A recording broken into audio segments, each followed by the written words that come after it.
having my default be neuroscience, I'm now to the point where I say do no harm, because practice in the brain makes permanent.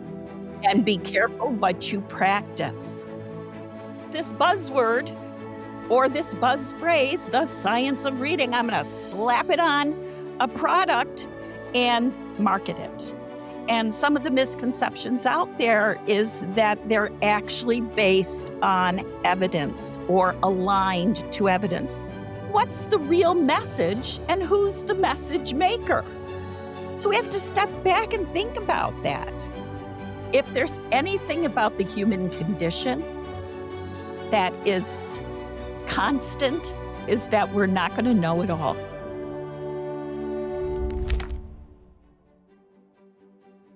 Hey everyone, before we begin, I wanted to tell you about a live workshop I'll be leading on Zoom on Sunday, June 14th at 3 p.m. During this workshop, which is geared toward parents of students entering grades 1st through 5th grade, I will teach you 3 ways to help your kid avoid the summer slide for reading over the summer. In this workshop, you will walk away with a clear routine and strategy for addressing your students' tricky spelling errors. I'm going to show you how to help them build vocabulary and knowledge over the summer in a way that's going to help their reading comprehension soar. And I'll show you a 3-minute evidence-based fluency routine that's going to help your child read more accurately, more smoothly, and with more expression. To sign up, the link is in the show notes. I really hope to see you there. Welcome, everyone, to this episode of the Reading Symphony Podcast. We are so lucky today to have Phyllis Hakeem as a guest. Phyllis is the Graduate Program Director of the Reading and Literacy Instruction and Reading Specialist Licensure Program and a faculty member at Bay Path University. Mrs. Hakeem has been employed in higher education for the past 14 years, and her academic interests include the neuroscience surrounding the acquisition of language and literacy, reading research, assessment, and sheltered English instruction. Phyllis recently retired from her 15-year career as an academic instructional literacy coach and reading interventionist. She maintains her Massachusetts licensure in elementary reading specialist, moderate disabilities, and administration. Phyllis received her BS in clinical psychology from Chestnut Hill College, her master's in religious studies, theology from St. Joseph's Institute of Religious Studies, and her certificate of advanced graduate studies in administration and reading from Massachusetts College of Liberal Arts. Before entering the field of education, Phyllis was employed as a clinical research coordinator in neurology and as a neuropsychological test administrator at Graduate Hospital in Philadelphia, Pennsylvania. She was 4th author of an article on the relationship between Parkinson's disease and olfactory function. Those experiences in research and assessment continue to inform her work. In addition, she is a member of the New York State Academy of Teaching and Learning and is a New York Certified Technology Integration Specialist. Among her honors are listings in Who's Who in American Colleges and Universities and is an Outstanding Young Woman of America. Among her awards are the Pennsylvania PACE Award for Outstanding Student of the Year, winner of the Delaware Colleges and Universities APA Research Conference, and 2 certificates from the Eastern American Psychological Association for Excellence in Research. In 2024, she received the Bay Path University Distinguished Teaching Award. Phyllis, you are an incredible guest and contribution to our field. Fun fact, Phyllis and I met at a conference just a little over a month ago. I randomly sat next to her at a banquet at breakfast time, and she was singing a song about syllables, and I just knew that I loved her energy and I wanted to meet her. And so Phyllis, that afternoon, I invited you to be on the Reading Symphony podcast, and the rest is history. I just know you're going to be someone who I look up to in the field for a long time to come. So I'm so glad you're here. And I also just wanted to mention, because you asked me to name that, you don't represent necessarily anything specifically from Bay Path University. You are coming as your own representative of knowledge. If there's anything you want to add around that, let me know. No, that's fine. Thank you so much. And I always giggle when you read, someone reads all that. It's like looking back, I'm so in the moment and in the now that it's like, yeah, wow, that did happen. Done a lot of things. So it's been a humble journey. Oh.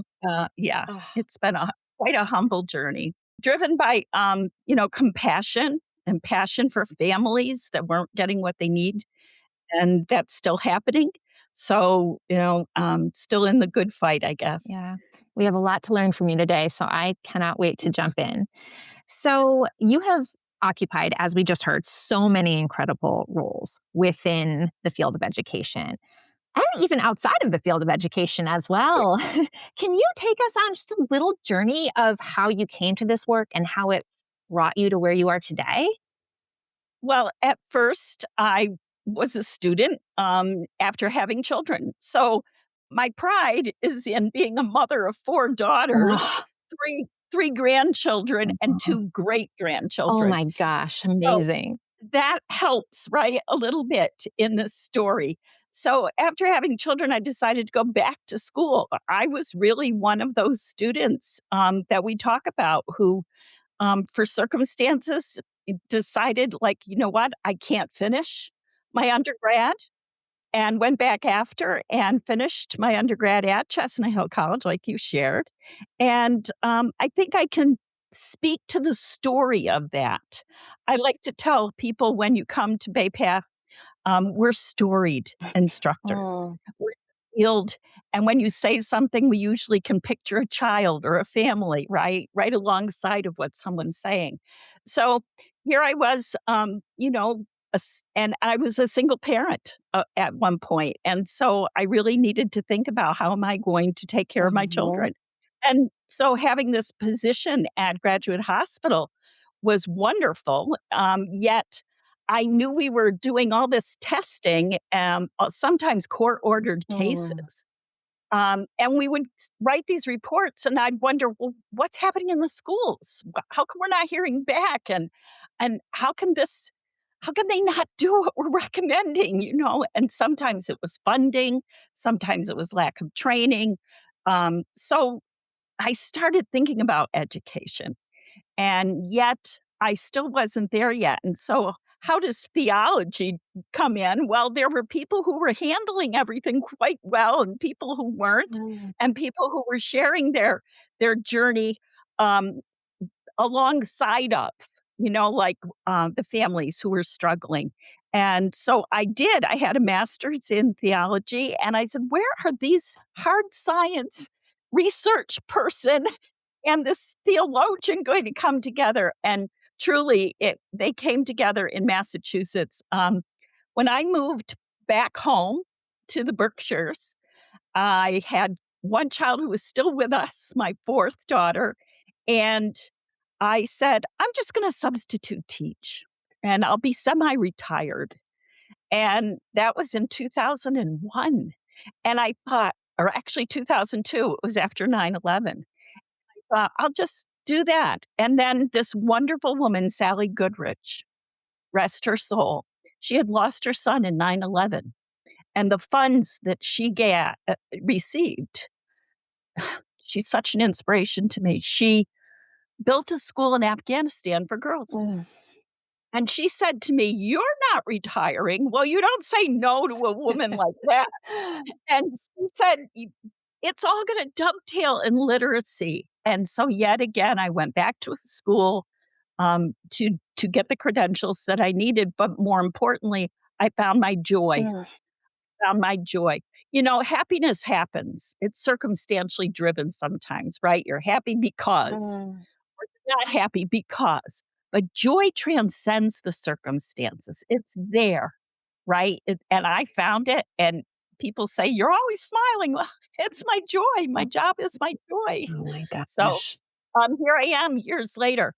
I could not find the training that was beyond academics that I needed for structured literacy. So Janet Stratton at the Reading Institute in Williamstown, she was the host of who you're all quoting right now.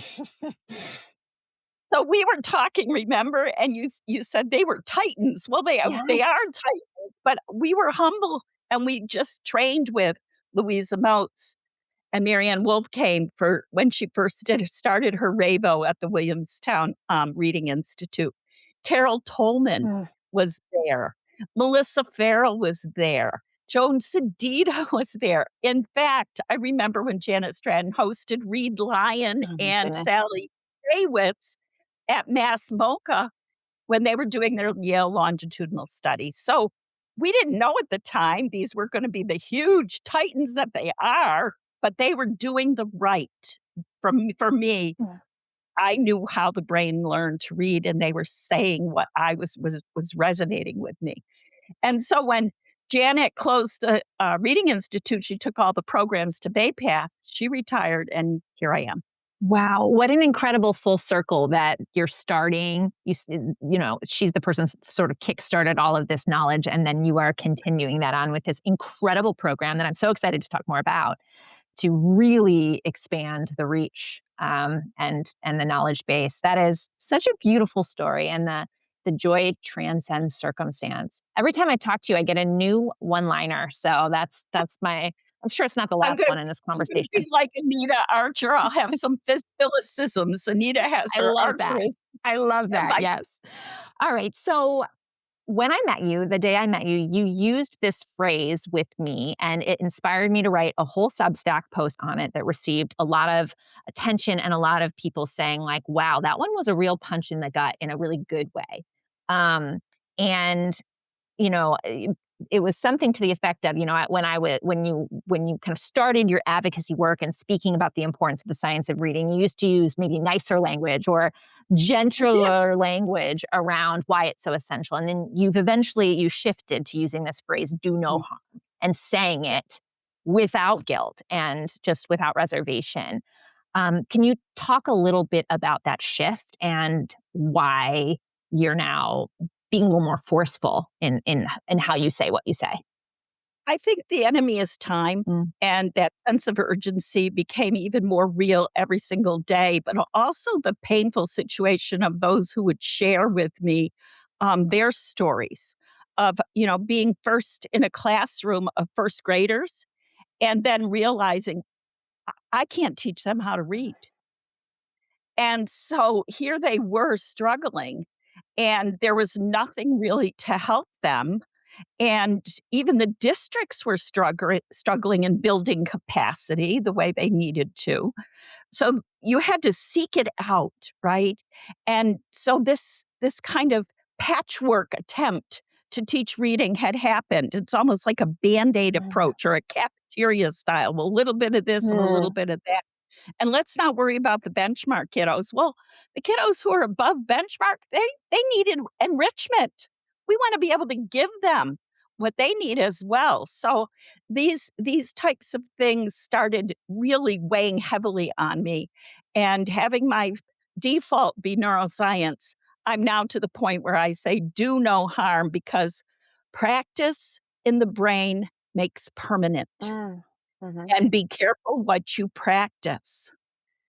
Because if you're practicing a way of reading that is dysfunctional, when we have to undo that and create a new neurological pathway for networking to work, because we now know it's a whole network. We used to say, well, here's this area of the brain and that area of the brain. Well, now we know it's a neural network. We've known it for a long time, but now we're saying it with more certainty. I'm saying those words, do no harm. A teacher thinks they may be teaching a subject. They're not. They're really doing the foundational neural foundation for these networks to be functional. And so I speak highly to that now. Do you notice a shift in response or reaction since you started saying it more bluntly? I think I've been invited to more things. I love that. With you, I've spoken to our Department of Elementary and Secondary Education. Actually, in Bessie, I had the privilege to speak to that. I've been asked to give voice at the Right to Read Act that's happening in Massachusetts right now, so I spoke to that. I think it's more of a bearing witness, and that can be two layers, right? When you think of bearing witness, you're speaking, it's expressive, but you're also bearing someone else's story. And by giving voice to someone else's story, you really want to make sure that you're getting it right. And I think too often I hear teachers who think of a child when they say to me, if I only knew this then, right? And so that becomes a part of this do no harm. Yeah, so beautiful.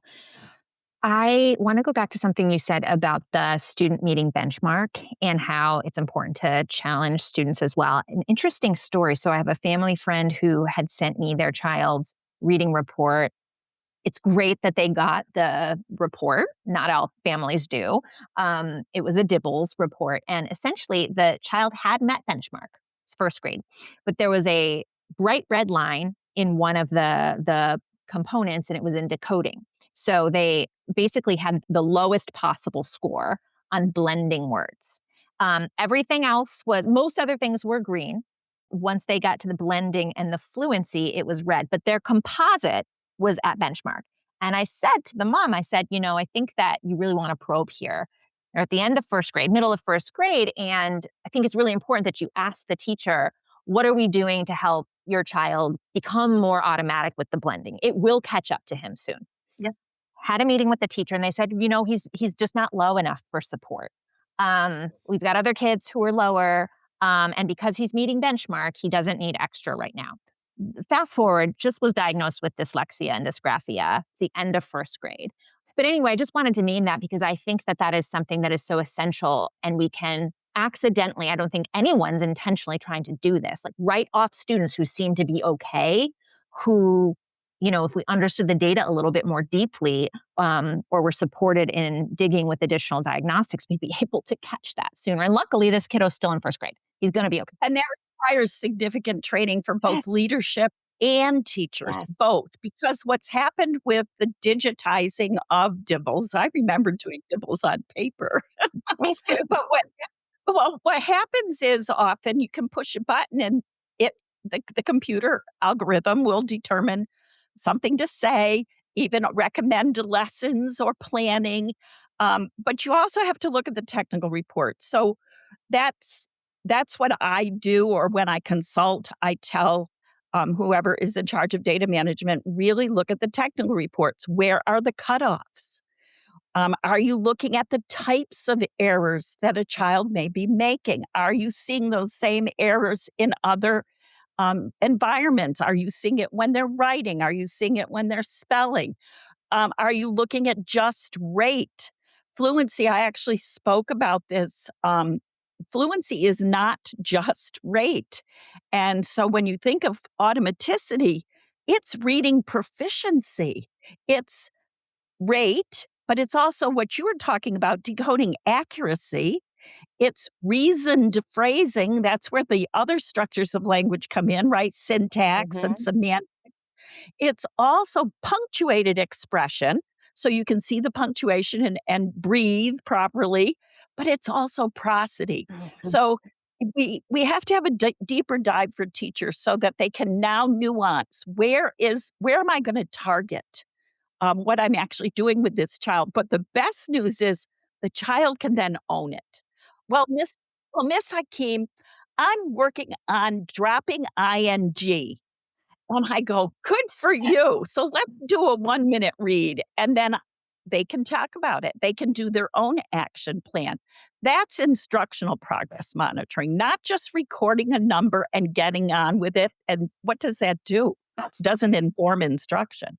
Absolutely. Yeah. Yeah. I was reading with my daughter, my 6-year-old yesterday, and she's learned now that if she stumbles over the word while she's reading, it's totally fine. But I always have her go back and read it smoothly. And she's ingrained that now. She's like, I'm going to do that more fluently now, Mom. I want to try again, And so, but to the point about owning it, there's pride in doing it correctly. Yes. and being aware. So, okay. Another term you used in our brief initial conversation was marketed misconceptions. I know that we could have a whole episode on that alone, but could you unpack that a little bit? What are marketed misconceptions that still exist, and how can families and caregivers be on the lookout for those? So they're often advertised as marketed certainty. And that's the caution. Like, what's the real message and who's the message maker? So we have to step back and think about that. It's like the phenomenon of, well, I have this buzzword or this buzz phrase, the science of reading. I'm going to slap it on a product and market it. And some of the misconceptions out there is that they're actually based on evidence or aligned to evidence. So here's where an informed teacher or an informed city council or an informed school committee can say, well, what does that mean? What does evidence aligned actually mean? Were there replicated studies? Were there studies that with enough of a population, that we can actually say, yes, this does work for third graders, right? Was the sampling random?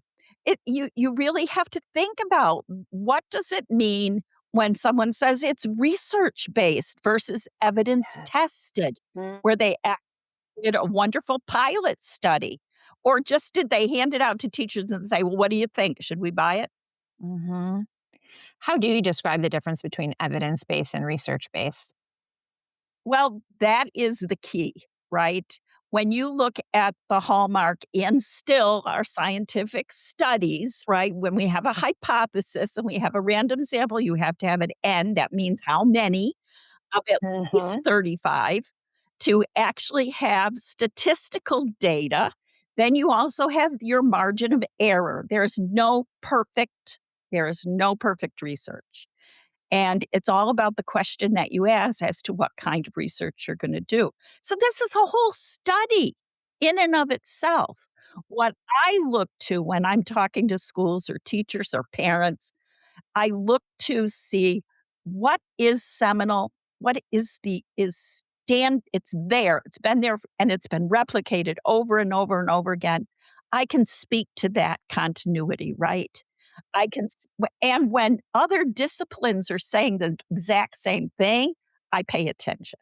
If linguistics, right, and cognitive neuroscience and teaching and learning, the science of learning alongside of the science of reading are all converging, I'm going to pay attention to that article. So those are the kind of things that we hope teachers can do in professional learning communities. Yes. That we give them the tools to do that and invite parents, invite community members in.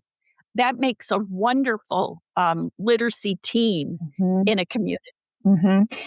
So helpful. I was just listening to, it was the Amplify Science of Reading podcast, and it was Susan Lambert and Reed Lyon.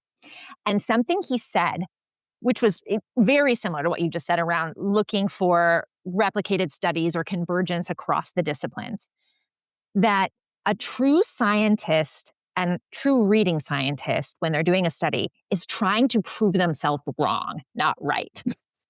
And that is obvious. It's so obvious. And yet, in so many curricula or resources that are packaged as science of reading, it used to be when the Common Core came out, right? Like Common Core lined, anything to sell money or to sell products to make money. Many products have their own research, right? that is trying to prove themselves right versus the standard scientific. That's important that you said that, because there's also white papers. Yeah. That's like I'm promoting my own, and it's good to do that. I'm not saying not to do that. There's qualitative research, there's quantitative research, but be honest about it with the consumer. What's the message? Who are the message makers? And then I can make an informed decision. Do we reach mastery without regression if we use your product? Well, what kind of fidelity are you talking about? I have a student and I'm doing everything in the script, but I have a student where this isn't working. I need to, in my professional expertise, be able to do something supplemental but not supplanting. And so those are the deeper conversations that I think we are about ready to have. We're on the cusp of having these kind of conversations. I always say, too, when your eyes are not on the print, you're not decoding the words. You're not reading when your eyes are not on the print. That's another Phyllisism. It's a that can be expanded to lots of lessons in life there, Phyllis. Well, we talked about the misconceptions of fluency and also the misconception of knowledge. I think there's too often I love Natalie Wexler's work, right? The knowledge gap. I love her work. But I also have that caution of we still need strategies as well. We need a both and, not an either or.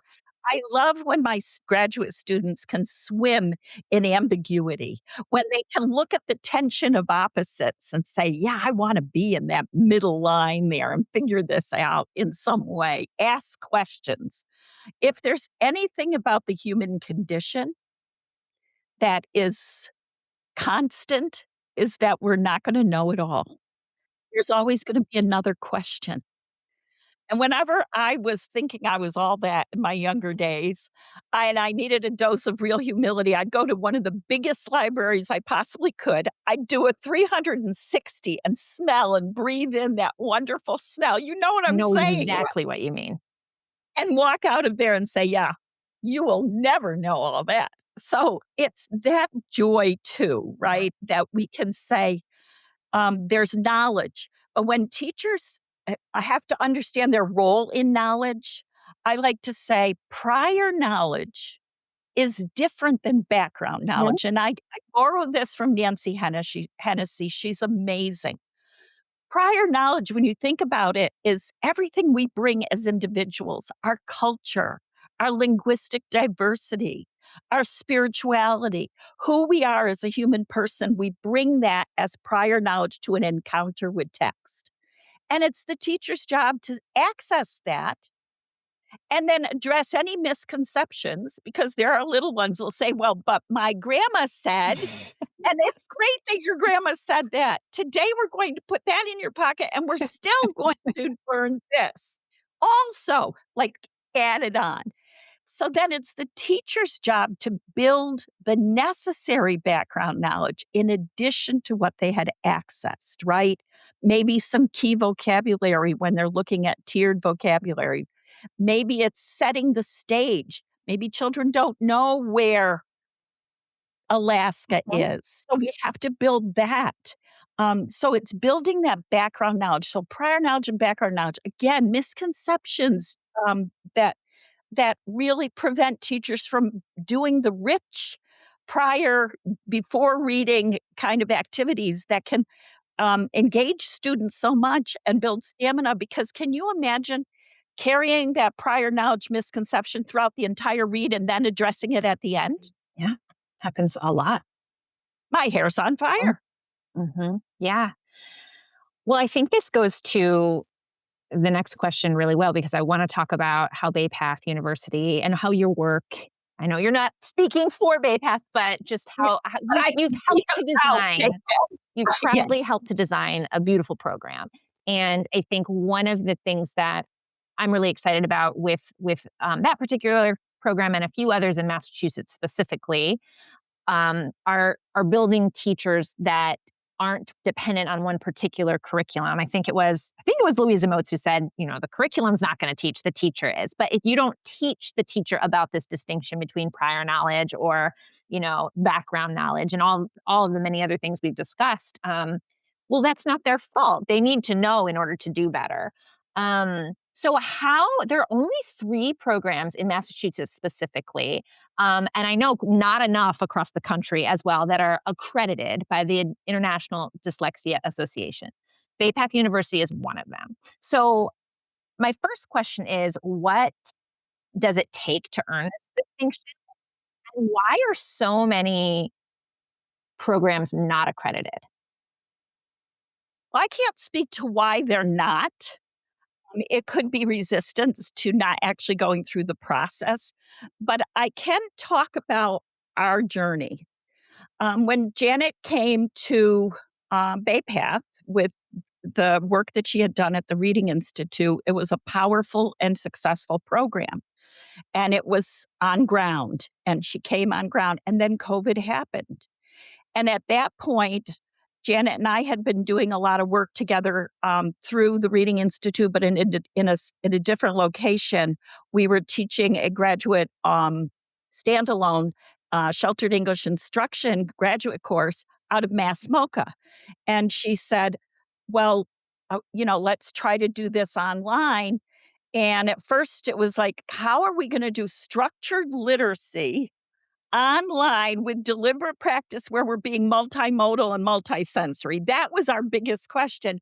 But then by asking that question, other questions emerged. And we thought, but we really want to have the science of learning integrated into our online study. But we most importantly wanted to build a community of practice. We wanted those relationships to happen. How do you do that online? And you want to make sure that the instructor is there to consolidate the knowledge, because too often the complaints we know are, I never even saw an instructor in my online. It was 8 weeks pushing buttons and I'm done. And then they got to their practicum and they couldn't do anything. So all of these pieces and listening and really having voice and study made us say, let's put together the best we can. And it was within probably 2 years, 3 years in, we said, now let's be accountable. And we had already had our alignment to the knowledge and practice standards of the IDA. We already were aligned to the subject matter knowledge guidelines of Massachusetts for reading specialists and also the professional standards for teachers. And we actually did all that work again when the professional standards changed in 2024. So we've been constantly reevaluating. It's this collaborative cycle of improvement and evaluation. So accountability, you want to invite that. And I think a lot of colleges may hesitate to invite that cycles of continuous improvement, like I was saying. Open, you have to be deeply open to a comprehensive review. It's not enough to just look at the syllabi. Look at the relationships that we're forming with our graduate students. So one of the things we're proud of, yes, we have the Accreditation Plus, but our students, we have the same landing page on all of our Canvas. We're using that as our learning management system. And students say to us, it sounds so simple, but it prevents us from having to ask an instructor, well, where do I put this or where do I find that? And that reduces cognitive load and demand so that the primary focus can be on both content, right, subject matter knowledge, and deliberate practice. One of the things we are proud of too is that all our instructors are storied. They know this work and they live it every day. So I give credit to our instructors. Our students are hungry for this knowledge. So I think all of that coming together really does help when you're thinking about going through what can be a 1 to 2 year process of a comprehensive review. But we're proud of it and we welcome it. We can't wait for the 5-year review, and we're constantly looking at our practices. What gives you the most hope right now as you're thinking about the future of reading instruction in schools? And is there anything that still makes you a little fearful? So I thought a lot about this, and I actually had to write them down because there were too many for me to just spontaneously speak to. That is loud. Yeah. So again, hope that students reach their full potential as human persons. That is my hope for every child, and not just in America. I'm talking because we are so connected, right? That is really a big hope of mine.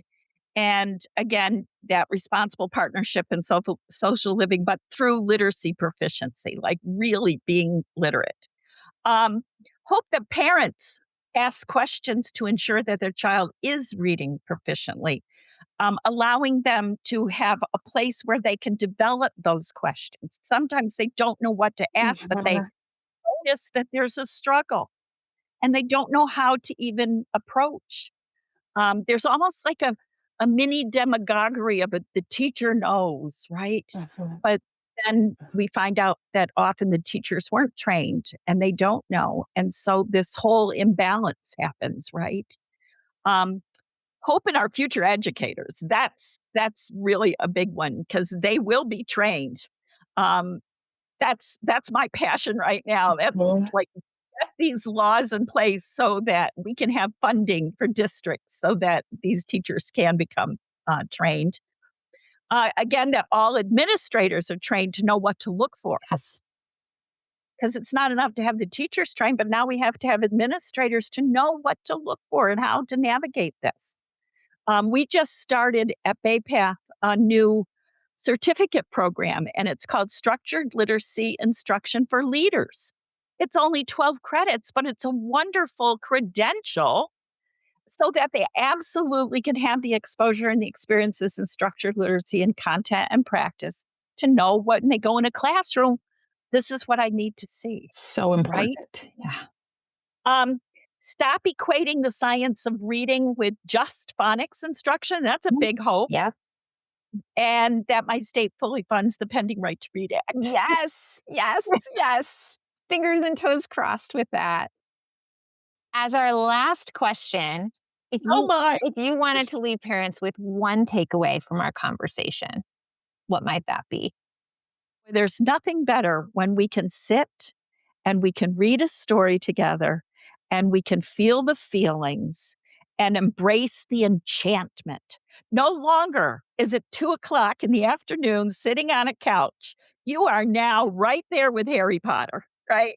You are there. You are enchanted. And there's nothing better that parents can do than to model that. Caution is too much screen time. Marianne Wolf wrote a beautiful book, Reader Come Home, looking now deeply into the neurological changes in the brain. We don't know the full story yet, but at least we're starting to do that work. We want to see how that influence is there. Don't settle, parents, for a wait-and-see approach. Be proactive because, speaking with my neuro hat on, early intervention, when the brain has the most what we call neuroplasticity, areas of the brain can take over for other areas. This becomes really important, and so early intervention matters. So don't let that wait and see. Be preventive, proactive, and make sure your child is practicing. And invite that when you're at a meeting with your teachers, even if it's parent conferences, say, what can I do at home? Mm-hmm. How can I reinforce what you're doing the way you're doing it? It's not enough to say, oh, do this, but to model it for parents. So invite that from the teacher. Say, I need you to model it for me. I'll pretend I'm the child and you do. Oh, that's so good. Yes. And then they can do that at home. Make sure those who are serving your child, make sure they do no harm. That's really important. Yeah. You are so amazing, Phyllis. I think you need to get ready for a new cult parent following. And so with that, where can people, if they wanted to learn more about your work or even the programs that you're building at BayPath, where can they find out more about you? Well, we can certainly go to our website at BayPath. That's really important there. And then I'm an email away. So phakeem@baypath.edu. I'm an email away. It's really, I hate using the word important, but I think we need to understand the urgency. But we also need to understand we're on the cusp of it actually happening. And maybe I can retire. Who knows? Well, you have certainly earned it. I don't know if I want that selfishly because I, want to keep learning from you. But you are such a gift, and I am so happy I sat next to you at that little breakfast a couple months ago, and I would love to have you back on again in the future. There's so much more to talk about, but just so grateful for you, Phyllis. Thank you for everything. Well, I'm grateful just to be myself and to share this journey and to give hope and to be positive and to really encourage parents to have this vulnerable intimacy with their children through the power of words. So good.